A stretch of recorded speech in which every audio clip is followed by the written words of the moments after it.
Shabbat Shalom. In today's Torah reading in chapter 11 of the book of Genesis, we read about the Tower of Babel.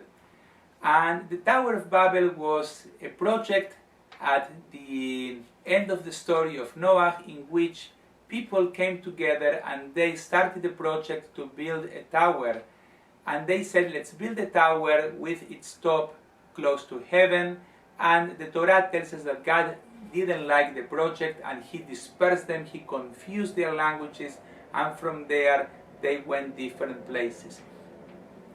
On one hand, this Torah story comes to tell us the origins of languages and nations, but the rabbis see in the story something else. They ask the question, what is exactly that God didn't like from the Tower of Babel? And they came with this story, they came with this answer, which, we can see it as a creation of the rabbis, but hopefully I will be able to show to you that can shed light on our own lives as well. The rabbis suggest that when the people were bringing bricks to build the tower, each brick took them a long time to reach the top. And when one brick, by accident, fell, then they started crying, because now they will need to go all the way down to bring another brick.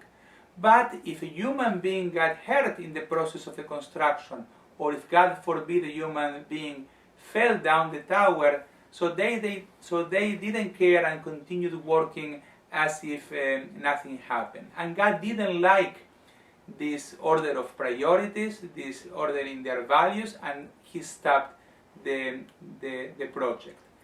I think what the Torah is telling us in this short story with the Midrash that the rabbis put together is that God cares about the order of our values. And it is okay to have a project. It is okay to want to build for ourselves a name, as long as we keep the right order of priorities. And I am not talking about an external order of priorities. I like to suggest, and I hope you will agree with me, that when each of us looks at his or her own life, we know what is the right order of priorities. We know that, for example, family comes before material possessions, that our children come before our own vices. We know that. We don't need an external source to tell us. And what the Torah wants us is to start living by this scale of values, by these values that we ourselves proclaim to profess. And hopefully, and I like to suggest that this will be the case, that these are the values that God also endorses for us. God does care on our choices. God has an idea of what is better and what should be left for as a second choice. God knows that human beings are more important than bricks, and when we reverse the order, then the Torah tells us that God gets upset and doesn't like it. So I would like to conclude this